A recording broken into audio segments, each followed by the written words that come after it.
राजा कृष्णदेव राय बहुत ही कीमती आभूषण पहना करते थे, लेकिन उनके सभी आभूषणों में से सबसे प्रिय थी उनकी कीमती रत्न जड़ित अंगूठी। वो हर वक्त अपने अंगूठी को देखा करते थे। इतना ही नहीं, वो दरबार में भी सभी को वो अंगूठी दिखाया करते थे। लेकिन एक दिन महाराज अपने दरबार में काफी उदास बैठे थे। उन पर उनके सबसे खास मंत्री तेनाली रामा की नजर गई।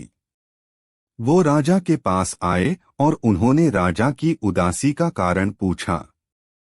राजा ने बताया कि उनकी सबसे कीमती अंगूठी चोरी हो गई है और चोर उनके अंगरक्षकों में से ही कोई एक है। राजा की बात सुनकर तेनालीराम ने तुरंत कहा कि वो जल्द उनके अंगूठी चोर को पकड़ लेंगे। तेनाली की बात सुनकर राजा काफी खुश हुए। तेनाली ने राजा के सभी अंगरक्षकों को बुलाया और कहा, मुझे पता है कि महाराज का अंगूठी चोर आप में से ही कोई एक है। जो निर्दोष है उसे डरने की कोई जरूरत नहीं है, लेकिन जो गुनहगार है वो सजा भुगतने के लिए तैयार रहे। आप सभी मेरे साथ काली माता के मंदिर चलें। तेनाली की यह बात सुनकर राजा हैरान हो गए और बोले, चोर पकड़ने के लिए मंदिर क्यों जाना? तेनाली ने कहा, महाराज आप धैर्य रखें, मंदिर में ही चोर का पता चलेगा। सभी मंदिर पहुंच गए। तेनाली पहले मंदिर के अंदर गए और पुजारी के कानों में कुछ कहा। फिर तेनाली ने बाहर आकर अंगरक्षकों को बारी बारी से काली माता के पैर छूकर आने को कहा। तेनाली ने सभी को यह भी कहा कि आज रात मां काली सपने में आकर उन्हें चोर का नाम बताएंगी। तेनाली की बात सुनकर सभी अंगरक्षक एक एक कर मंदिर के अंदर जाते और काली मां के पैर छूकर बाहर आते। अंगरक्षक जैसे ही बाहर आते तेनाली उनके हाथ सूंघता और उन्हें कतार में खड़ा कर देता। जब सारे अंगरक्षकों ने काली मां के पैर छू लिए तो राजा ने कहा, चोर का पता तो सुबह चलेगा, लेकिन तब तक इनका क्या करें? फिर तुरंत तेनालीराम बोले, नहीं महाराज, चोर का पता चल चुका है। वहां पर मौजूद हर कोई हैरान हो गया। तेनाली ने कहा, 7वें स्थान पर खड़ा अंगरक्षक ही चोर है। यह सुनते ही वो अंगरक्षक भागने लगा, लेकिन तब तक अन्य अंगरक्षकों ने उसे धर दबोचा। वहां मौजूद हर कोई हैरान था कि तेनाली को कैसे पता चला कि यही चोर है। तेनाली ने सबको बताया, मैंने मंदिर में आते ही पुजारी जी से बोलकर काली मां के मूर्ति के चरणों में सुगंधित इत्र लगवा दिया था, जिस कारण जो भी काली मां के पैर छूता सुगंध उसके हाथों पर आ जाती। लेकिन जब उसने 7वें स्थान पर खड़े अंगरक्षक के हाथ सूंघे तो उसमें कोई सुगंध नहीं थी। उसने पकड़े जाने के डर से काली मां के पैर छुए ही नहीं। ऐसे में यह बड़ी आसानी से पता चल गया कि असली चोर वही था। तेनाली की बात सुनकर राजा बहुत खुश हुए और तेनाली को कई सारे उपहार से सम्मानित किया। कहानी से सीख, जो भी कोई व्यक्ति गलत काम करता है उसे उसका फल जरूर मिलता है। बुरे काम करने वाला व्यक्ति कभी नहीं बच पाता है। विजयनगर साम्राज्य के राजा कृष्णदेव की मां अधिक उम्र हो जाने के कारण अक्सर बीमारे रहने लगी थी। राजा ने उनके उपचार के लिए कई वैद्य बुलाए। उनका सफल उपचार कराने की लाख कोशिश की, लेकिन स्वास्थ्य में सुधार आने की जगह उनकी मां की सेहत दिन ब दिन बिगड़ती चली गई। जब उनकी मां को महसूस हुआ कि अब वह नहीं बच पाएंगी तो उन्होंने राजा को अपने पास बुलाया और कहा, मुझे आम बहुत पसंद हैं, इसलिए मैं ब्राह्मणों को आम दान करना चाहती हूँ। उनका मानना था कि इस प्रकार उन्हें मरने के बाद स्वर्ग में जगह मिलेगी, लेकिन उनकी यह इच्छा पूरी होती उससे पहले ही राजा की मां की मृत्यु हो गई। मां की इच्छा पूरी न कर पाने के कारण राजा बहुत उदास रहने लगे। उन्होंने अपनी मां की अंतिम इच्छा को पूरा करने के लिए कुछ ब्राह्मणों को अपने पास बुलाया और उन्हें पूरी बात बताई। वहां आए ब्राह्मणों ने राजा की बात सुनने के बाद आपस में मंत्रणा की और कहा, हे राजन, आपकी मां ने मृत्यु से पहले आम दान करने की प्रबल इच्छा जताई थी, जो पूरी न हो सकी। ऐसे में उनकी आत्मा इधर उधर भटकती रहेगी। इसलिए आपको अपनी मां की आत्मा की शांति के लिए उपाय करना चाहिए। ब्राह्मणों के मुंह से यह बात सुनकर राजा ने कहा, आप हमें बस उपाय बताइए, अपनी मां की आत्मा की शांति के लिए मुझसे जो बन पड़ेगा मैं करूंगा। राजा के हामी भरते ही सभी ब्राह्मण मन ही मन प्रसन्न हुए और बोले, राजन, आपको अपनी मां की पुण्यतिथि पर ब्राह्मणों को भोजन कराने के साथ सोने के आम दान में देने चाहिए, तभी आपकी मां की आत्मा को शांति मिलेगी। राजा ने ब्राह्मणों की बात मान ली और उन्हें अपनी मां की पुण्यतिथि पर भोजन करने के लिए बुलाया और प्रत्येक ब्राह्मण को सोने के आम दान में दिए। जब इस बात का पता तेनालीराम को चला तो उसे सारा माजरा समझते देर नहीं लगी। तेनालीराम बहुत ही चतुर और बुद्धिमान था। वह समझ गया था कि ब्राह्मणों ने राजा की भावनाओं का लाभ उठाते हुए अपने लालच के कारण सोने के आम दान करने की बात कही थी। इसलिए उसने मन ही मन योजना बनाई कि वह उन लालची ब्राह्मणों को उनके किए का सबक जरूर सिखाएगा। तेनालीराम ने योजना के अनुसार ब्राह्मणों को अपनी मृत मां की आत्मा की शांति कराने का निमंत्रण भेज दिया। ब्राह्मण जानते थे कि तेनालीराम महाराज का सलाहकार और राजकवि है। इस कारण वह दान में उन्हें काफी कुछ दे सकता है। इसलिए सभी ब्राह्मणों ने तेनालीराम का निमंत्रण स्वीकार कर लिया और तेनालीराम की मां की पुण्यतिथि पर उसके घर जाने का फैसला किया। तय समय पर सभी ब्राह्मण तेनालीराम के घर पहुंच गए। तेनालीराम ने सभी ब्राह्मणों को बड़े ही आदर और सत्कार के साथ घर में बिठाया और स्वादिष्ट भोजन कराया। जब सभी ब्राह्मण भोजन कर चुके तो तेनालीराम ने अपने घर के नौकर से लोहे की गर्म सलाखें लाने को कहा। गर्म सलाखों का नाम सुनते ही सभी ब्राह्मण आश्चर्य में बोले, तेनाली, लोहे की गर्म सलाखें किस लिए? उनका क्या करोगे? तेनालीराम ने मुस्कुराते हुए जवाब दिया, जब मेरी मां बीमारी थीं, उनके शरीर पर फोड़े हो गए थे। उनकी आखिरी इच्छा थी कि मैं उनके फोड़ों की गर्म सलाखों से सिकाई करूं, ताकि उनका दर्द कम हो जाता, लेकिन मैं ऐसा कर नहीं सका और उनकी मृत्यु हो गई। यही उनकी आखिरी इच्छा थी, तो अब मैं आप सभी को गर्म सलाखों से दागूंगा, जिससे मेरी मां की आत्मा को शांति मिल जाएगी। तेनालीराम की इन बातों को सुनकर सभी ब्राह्मण थरथर कांपने लगे। वे बोले, अरे तेनालीराम, हमें दागने से तेरी मां के आत्मा को शांति कैसे मिल सकती है? इस पर तेनाली ने जवाब में कहा, जब आपको दान में सोने के आम देने से महाराज की मां की आत्मा को शांति मिल सकती है, तो फिर आपको गर्म लोहे की सलाखों दागने पर मेरी मां की आत्मा को शांति क्यों नहीं मिल सकती? अब सभी ब्राह्मणों को समझ आ गया था कि तेनालीराम क्या कहना चाह रहा है। उन्होंने अपनी गलती की माफी मांगी और सभी सोने के आम, जो उन्हें राजा से दान में मिले थे, तेनालीराम को दे दिए। जब राजा को इस पूरे मामले का पता चला तो वह तेनालीराम पर बहुत नाराज हुए। उन्होंने तेनालीराम को बुलाया और कहा, अगर तुमको सोने के आम चाहिए ही थे तो मुझसे मांग लेते। इस तरह से लालचवश ब्राह्मणों को परेशान क्यों किया? राजा की बात सुनकर तेनालीराम ने कहा, महाराज, मुझे क्षमा करें। मैं बिल्कुल भी लालची नहीं हूं। नहीं, मुझे वह सोने के आम चाहिए थे। मैं तो बस यह ब्राह्मणों की लालची प्रवृत्ति को रोकने की कोशिश कर रहा था। जब आपकी मां की आत्मा की शांति के लिए ब्राह्मण सोने के आम ले सकते हैं, तो फिर मेरी मां की आत्मा की शांति के लिए लोहे की गर्म सलाखें क्यों नहीं झेल सकते? राजा को भी अब तेनालीराम की बात अच्छे से समझ आ गई थी। उन्होंने सभी ब्राह्मणों को राज दरबार में बुलाया और दोबारा लालच के कारण ऐसा कोई भी काम न करने को कहा। ब्राह्मणों ने भी राजा से अपने किए की क्षमा मांगी और सदा के लिए लालच त्यागने की बात कही। कहानी से सीख। तेनालीराम और सोने के आम कहानी से यह सीख मिलती है कि लालच का फल हमेशा बुरा ही होता है। इसलिए लालच को कभी भी मन में घर नहीं करने देना चाहिए। महाराज कृष्णदेव राय अपने सभासदों के साथ अपने राजदरबार में बैठे थे। किसी विषय पर बहस चल रही थी।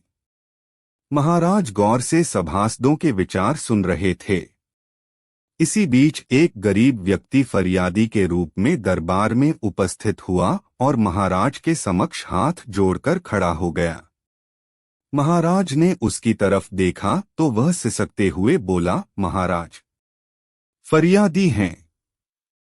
आपके पास अपनी फरियाद लेकर आया है। महाराज ने उससे कहा, बोलो, तुम्हारी क्या फरियाद है और तुम क्या चाहते हो? महाराज, मैं गडरिया है। भेड़ बकरियां पालना मेरा पुश्तैनी धंधा है। मेरे परिवार का भरण पोषण इन्हीं भेड़ बकरियों से होता है। मेरे पड़ोस में एक व्यक्ति पक्के मकान में रहता है। वह साधन संपन्न होते हुए भी मुझसे ईर्ष्या रखता है। इसी ईर्ष्या के कारण उसने मेरी झोंपड़ी से सटाकर अपनी जमीन में ऊंची दीवार खड़ी करवा ली कि मेरी बकरियां उसके अहाते में चरने न जा सकें। कल तेज बारिश में उसकी वह दीवार ढह गई और दीवार के मलबे में दबकर मेरी 10 बकरियां मर गईं। मुझ गरीब को इससे बहुत हानि हुई है, जिसकी भरपाई होनी चाहिए, नहीं तो मेरा परिवार चलाना कठिन हो जाएगा। महाराज कुछ बोलते उससे पहले ही तेनालीराम ने कहा, इस घटना में तो नुकसान की भरपाई उसे करनी चाहिए जिसकी दीवार गिरी है। जी हाँ महाराज, मुझे न्याय मिल जाए, इसी आशा में मैं हाथ जोड़े खड़ा है, फरियादी ने कहा। महाराज ने तेनालीराम से कहा, तेनालीराम, इस फरियादी की व्यथाकथा सुनकर तुम जो भी उचित हो करो, जैसी आज्ञा। महाराज, तेनालीराम ने कहा और प्रहरी को भेजकर उसने फरियादी के पड़ोसी को दरबार में बुलवा लिया। तेनालीराम ने फरियादी के पड़ोसी से कहा, तुम्हारे मकान की दीवार ढहने से इस व्यक्ति की 10 बकरियां मर गईं। इसको हुई इस अप्रत्याशित क्षति की भरपाई तो तुम्हें करनी होगी। उस व्यक्ति ने तेनालीराम के आगे अपने हाथ जोड़ लिए और कहा, आपका आदेश सिर आंखों पर, लेकिन श्रीमान, आप इतना तो विचार करें कि दीवार मैंने बनाई नहीं, बनवाई है। दीवार गिरने से मुझे भी तो क्षति हुई है। मेरी क्षतिपूर्ति कौन करेगा? दीवार गिरने का कारण तो अपर्याप्त गारे से ईंटों का जोड़ा जाना ही होगा। इसलिए दीवार गिरने के लिए मैं नहीं, उसे बनाने वाला दोषी है। तेनालीराम ने उस व्यक्ति से कहा, तुम ठीक कहते हो। दीवार गिरने से तुम्हें भी क्षति हुई है और इसके लिए भी वह कारीगर जिम्मेदार है जिसने दीवार बनाई है। तेनालीराम ने आदेश दिया कि दरबार में कारीगर को बुलाया जाए। थोड़ी ही देर में 2 सिपाही कारीगर को भी दरबार में पकड़कर ले आए। तेनालीराम ने उस कारीगर को दीवार गिरने की घटना बताई और कहा, दीवार गिरने से हुई क्षति की भरपाई उसे ही करनी होगी। तब कारीगर ने कहा, दीवार गिरने की घटना के लिए वह जिम्मेदार नहीं है। असल में गारा बनाते समय भिश्ती ने जिस मशक से पानी डाला, उस मशक की माप सही नहीं थी, जिसके कारण अधिक पानी पड़ने से गारा गीला हो गया और दीवार कमजोर बनी। दरबार में फिर भिश्ती को भी बुलाया गया। भिश्ती पर जब दीवार गिरने का दोष मढ़ा गया तब भिश्ती रो पड़ा। उसने रोते रोते कहा, महाराज, मुझ पर अन्याय न हो। मशक तो मैंने बनाई नहीं। जो मशक मैंने मांगी, इसे बनाने और बेचने वाले ने मुझे यह मशक देकर झूठ बोला कि जिस माप की मशक मैंने मांगी थी उसने उसी माप की मशक मुझे बेची है, और मुझे यह मशक इसी व्यक्ति ने बेची थी जिसकी बकरियां दीवार ढहने से मरी हैं। तेनालीराम ने फरियादी की ओर देखा। फरियादी हाथ जोड़े बोला, जी हाँ, मशक मैंने ही बेची थी, मुझे क्षमा कर दें। तेनालीराम ने उससे कहा, भविष्य में झूठ बोलकर सामान मत बेचना, जाओ घर जाओ। महाराज कृष्णदेव राय अपने दरबार के सभी सभासदों को विशेष महत्व देते थे, किंतु फिर भी सभासदों को प्रायः ऐसा लगा करता था कि महाराज तेनालीराम पर अधिक कृपालु हैं और उसे ऐसा मौका दे दिया करते हैं कि वह शेष सभी सभासदों पर भारी पड़ता है। इसलिए आम सभासद ऐसे अवसरों की तलाश में रहते थे जिसमें तेनालीराम का मजाक उड़ाया जा सके। एक दिन महाराज का दरबार लगा हुआ था। आम दिनों की तरह ही राज्यसभा की कार्रवाई चल रही थी। तभी महाराज ने एक अजीब सी गंध उठती महसूस की। उन्होंने सभासदों से पूछा, क्या उन्हें कोई दुर्गंध महसूस हो रही है? सभी सभासदों ने बिना सतर्कता से दुर्गंध अनुभव करने की कोशिश किए ही कहा, नहीं महाराज। लेकिन तेनालीराम अपने आसपास की हवा को महसूस करता हुआ बोला, हाँ महाराज, ऐसी गंध मरे चूहे के शरीर में सड़न उत्पन्न होने के कारण पैदा होती है। लगता है कहीं आसपास ही कोई चूहा मरा पड़ा है। महाराज ने सेवकों से अविलंब चूहे की खोज करने के लिए कहा। थोड़ी ही देर में एक सेवक ने मरा चूहा हड निकाला और उसे लेकर महाराज के पास चला आया। महाराज सेवक पर नाराज हो गए। उन्होंने कहा, ठीक है, तुमने इसे खोज निकाला, मगर इसे यहाँ लाने की आवश्यकता क्या थी? कहीं फेंक आते, फिर मुझे आकर सूचना दे देते। मैं इस चूहे का क्या करूंगा? सेवक डर से थरथर कांपने लगा। तभी एक दरबारी ने कहा, महाराज, आप चाहें तो चूहा इस दरबार के सबसे विद्वान सभासद तेनालीराम को भेंट कर सकते हैं। आपने उसे तरह तरह के उपहार दिए हैं, आज मरा चूहा ही सही। उस दरबारी की बात पर सभी सभासद ही करने लगे। बोलने वाला सभासद इस दरबार में मस्खरा सभासद माना जाता था, इसलिए महाराज ने उसकी बातें अनसुनी कर दीं। मगर तेनालीराम इस सभासद की बातों में छुपे कटाक्ष से तिलमिला गया और तत्काल अपनी प्रतिक्रिया व्यक्त करते हुए कहा, माननीय सभासद, यदि महाराज ने मुझे यह चूहा उपहार में दिया तो मैं इसे आदर के साथ ग्रहण करूंगा। ऐसे भी चूहा विकल्पों का प्रतीक है। भगवान गणपति का वाहन ऐसे ही नहीं बन गया है। महाराज तेनालीराम के प्रतिवाद पर मुस्कुरा उठे और बोले, मरे चूहे का तुम क्या करोगे? यदि आपने मुझे यह चूहा भंबेट किया तब मैं यह समझेंगा कि आप मेरी बुद्धि की परीक्षा लेना चाहते हैं और यह परीक्षा देने के लिए मैं इस चूहे से व्यापार करूंगा। महाराज, तेनालीराम ने कहा, मरे चूहे से व्यापार? यह तुम कैसे कर सकते हो? तेनालीराम महाराज ने पूछा। महाराज, संसार की प्रत्येक वस्तु का कोई न कोई उपयोग है, कोई भी वस्तु व्यर्थ नहीं है।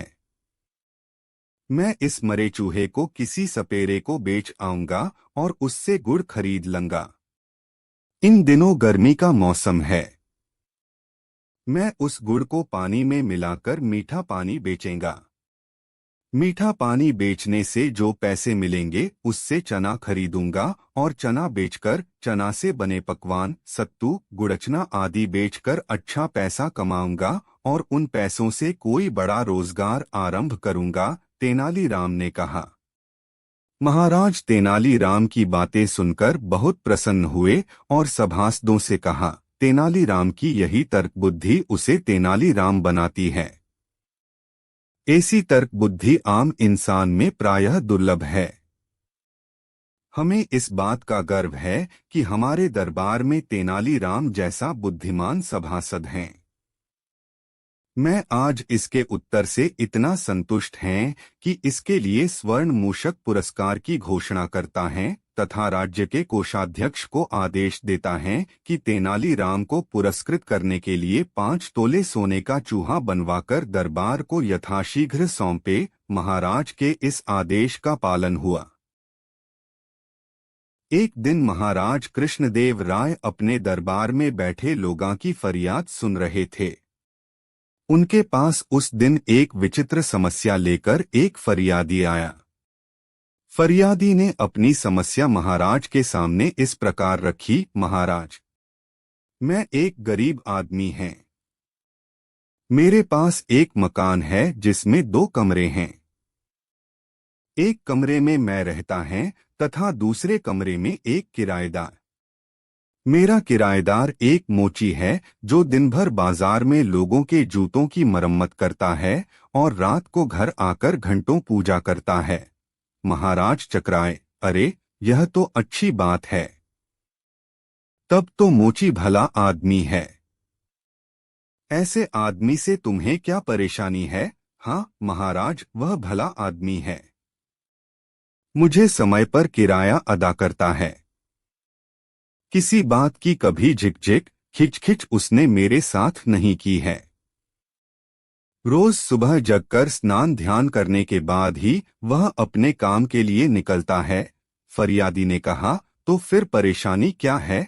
महाराज ने पूछा। महाराज, शाम को जब मोची पूजा करता है तब वह हाथ में ढोलक लेकर उसे पीटते हुए जोर जोर से भजन गाता है। उसके भजन गाने से भी मुझे कोई शिकायत नहीं है। शिकायत है उसकी ढोल से, जिसकी धमक से मैं घंटों परेशान रहता है और सो नहीं पाता। फरियादी ने कहा। महाराज को फरियादी की वास्तविक परेशानी का अनुमान लग गया। थोड़ी देर मौन रहने के बाद उन्होंने तेनालीराम से पूछा, क्यों तेनालीराम? इस फरियादी का दुख दर्द दूर करने का तो एकमात्र उपाय यही है कि इसका कमरा खाली करा दिया जाए। नहीं महाराज, तेनालीराम ने कहा, इस तरह के समाधान से तो मोची ही नहीं, फरियादी भी परेशान हो उठेगा। वह कैसे? महाराज ने पूछा। महाराज, फरियादी ने साफ साफ कहा है कि वह गरीब आदमी है। 2 कमरों के मकान का एक कमरा किराए पर देने से यह बात साफ हो जाती है कि उसे पैसों की जरूरत है, तभी वह एक कमरा किराए पर देने के लिए विवश हुआ है। हाँ, तुम ठीक कह रहे हो। फिर क्या समाधान है? महाराज ने पूछा। महाराज, यदि यह फरियादी 99 रुपए खर्च करने के लिए तैयार हो जाए तो मैं उसे समस्या से मुक्त करा दूंगा, तेनालीराम ने कहा। महाराज ने पूछा, फरियादी, क्या तुम 99 रुपए खर्च करने की स्थिति में हो? यदि समस्या से मुक्ति मिल जाए तो मैं 99 क्या 100 रुपए भी खर्च कर सकता है। फरियादी ने कहा, नहीं, केवल 99 रुपए। इस बार यह बात तेनालीराम ने कही। जी हाँ श्रीमान, मैं 99 रुपए खर्च कर सकता हूँ। फरियादी ने कहा, तो ठीक है, जाओ और 99 रुपए गिनकर एक मखमल की थैली में डाल दो और जिस समय मोची कमरे में नहीं हो उस समय उसके कमरे में वह थैली डाल दो। ऐसा करने के 1 सप्ताह बाद आकर महाराज को उसके भजन का हाल बताना।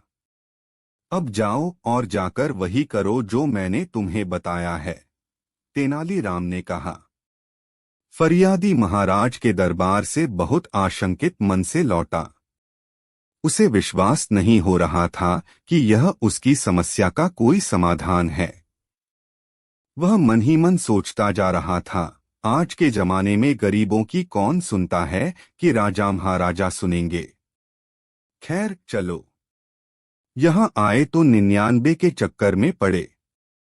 न आते तो अच्छा था।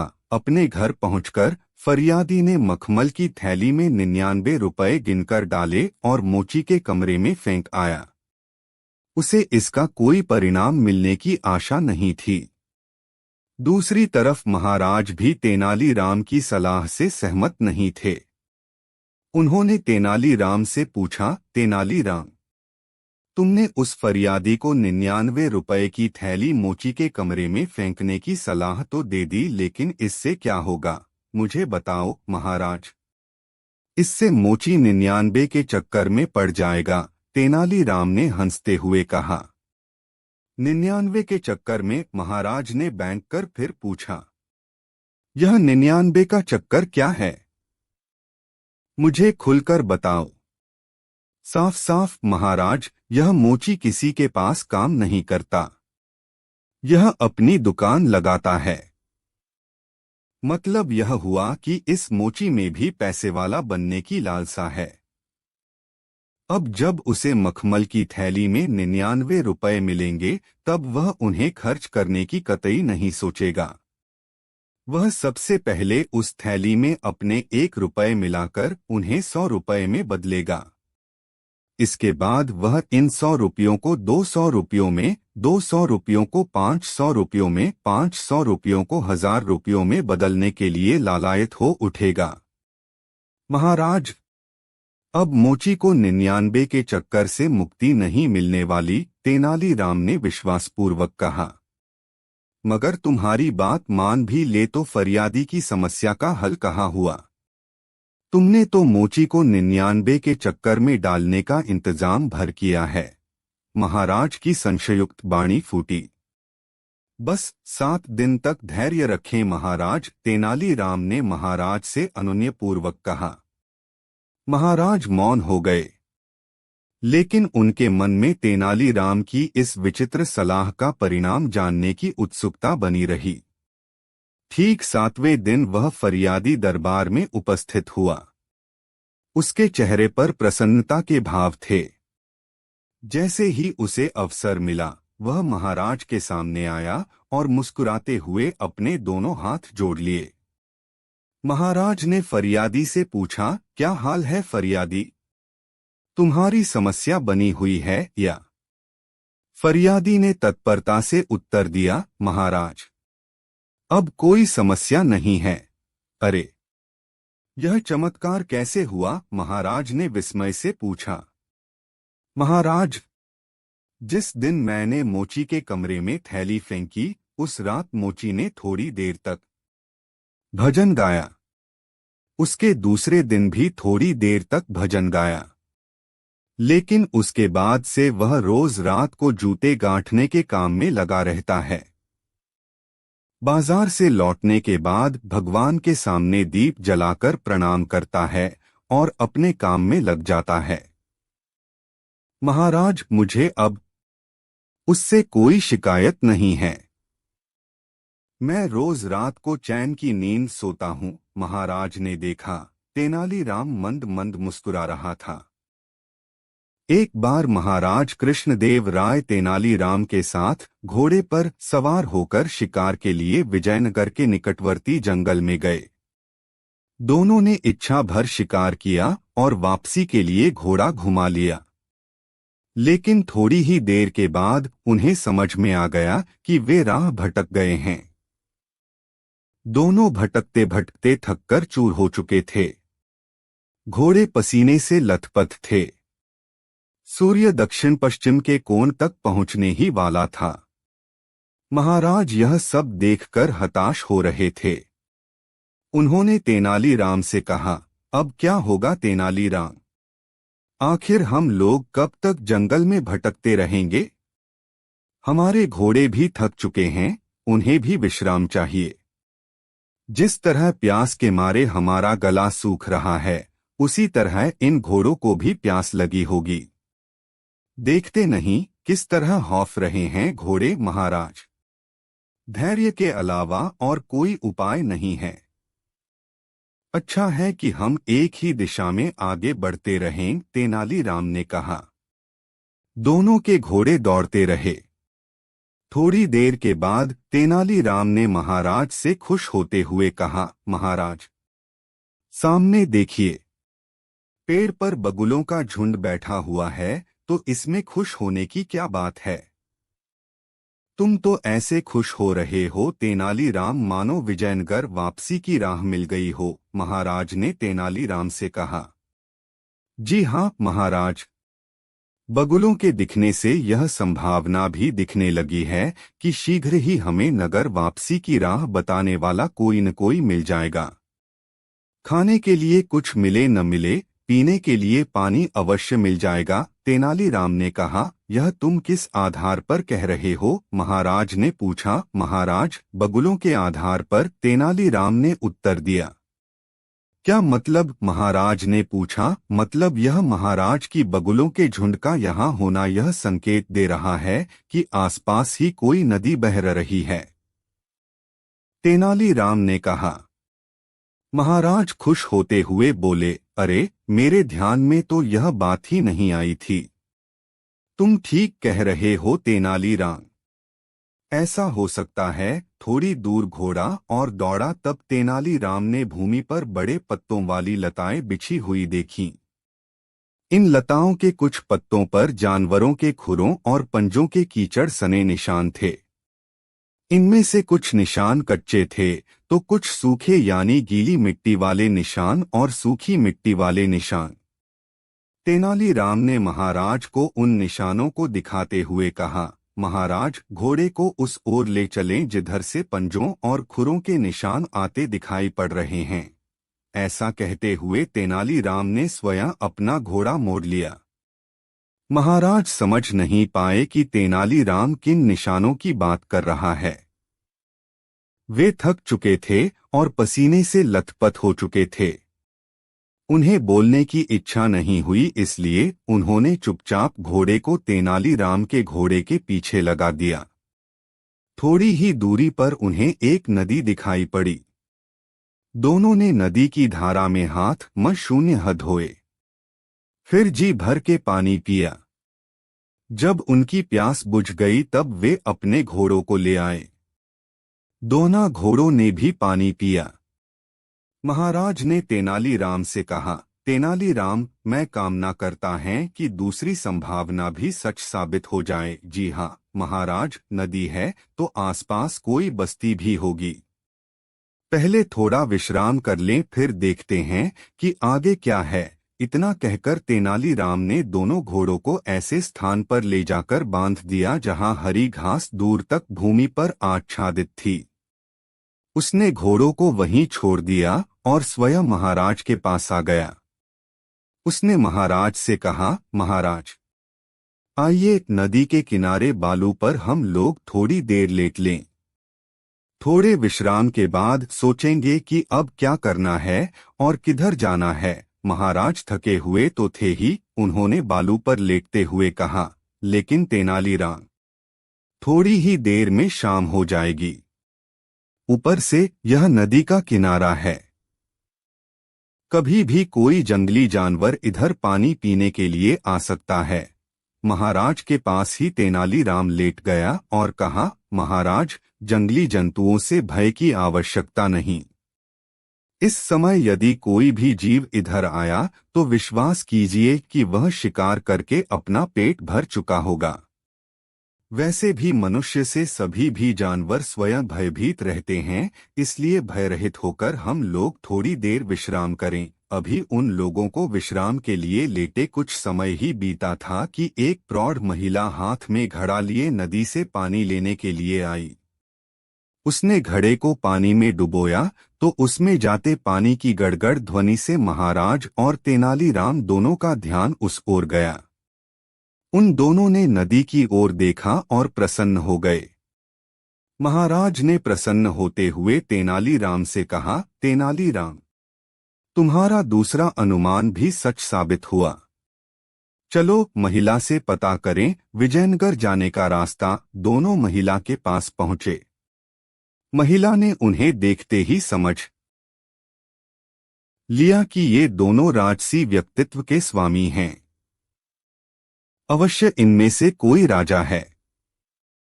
ऐसा सोचकर उसने दोनों को नमस्कार किया और पूछने लगी, राह भटक गए हो राजन? महाराज उस महिला की शालीनता से बहुत प्रभावित हुए और महिला से कहा, हाँ माता, हम दोनों राह भूल गए हैं।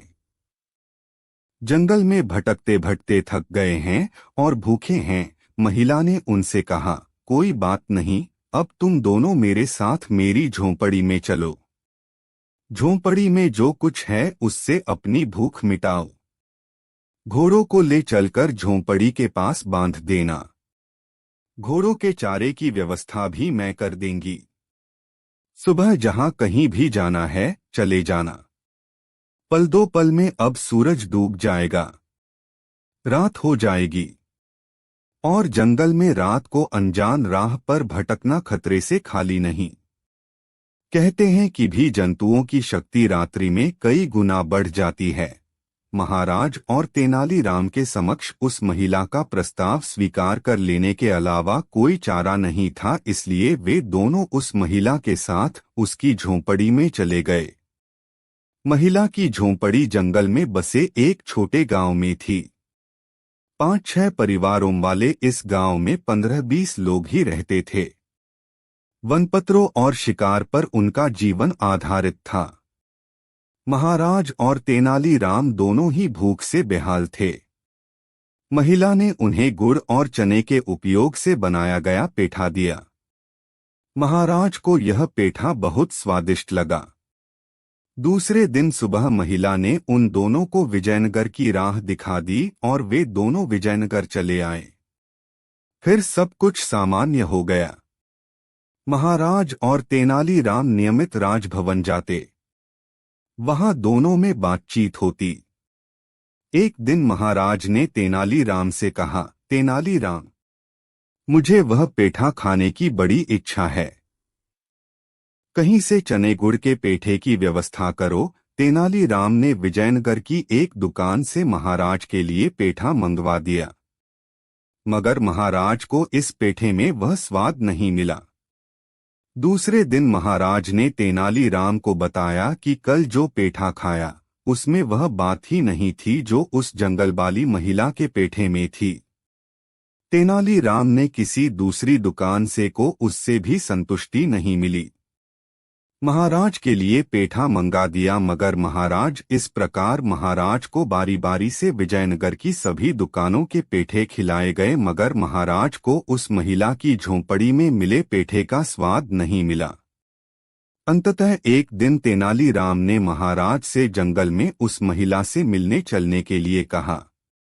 महाराज सहर्ष तैयार हो गए। दूसरे दिन सुबह दोनों जंगल में उस महिला की झोंपड़ी की ओर चल दिए। महिला की झोंपड़ी तक पहुंचते पहुंचते दोनों थककर चूर हो गए। उन्हें भूख भी जोरों की लगी थी। महिला की झोंपड़ी में जब वे दोनों पहुंचे तब महिला उन्हें देखकर बहुत प्रसन्न हुई। उसने उन दोनों को बैठने के लिए चटाई बिछा दी, पीने के लिए पानी दिया।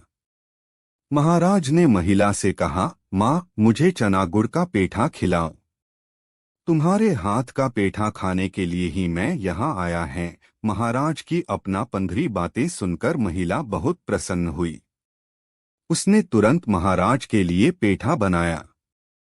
इस बीच तेनालीराम ने महिला को बता दिया था कि चना गुड़ का यह पेठा महाराज को कितना पसंद है और कैसे विजयनगर की हर दुकान का पेठा खाने के बाद भी महाराज को उसके हाथ से बने पेठे का स्वाद नहीं मिला और वे पेठा खाने जंगल में आ गए।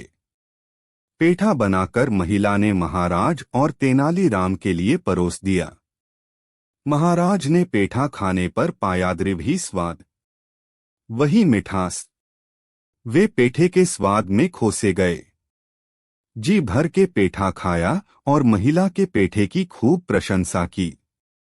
महिला ने पेठे के स्वाद का रहस्य खोलते हुए कहा, राजन, जब तुम पहली बार पेठा खाए थे उस दिन भी तुम्हें खूब जोरों की भूख लगी थी। जंगल में भटकने के कारण श्रमजनित थकन से तुम क्लांत से थे। शरीर से खूब पसीना बह चुका था। इस प्रकार तुम्हारे शरीर के रग-रग को नई ऊर्जा के लिए आहार की आवश्यकता थी और आज भी तुम्हारी स्थिति उस दिन जैसी ही है। सच है कि यह पेठा भी वैसा ही पेठा है जैसा विजयनगर की दुकानों में मिलता है। दरअसल बात यह है कि जब भी श्रम करने के बाद भूख लगती है तब भोजन करने पर उसका स्वाद अद्वितीय लगता है। दरअसल बात यह है कि महिला की बात से महाराज और तेनालीराम बहुत संतुष्ट हुए। महाराज ने महिला को ढेर सारा धन उपहार में दिया और वहां से विजयनगर वापस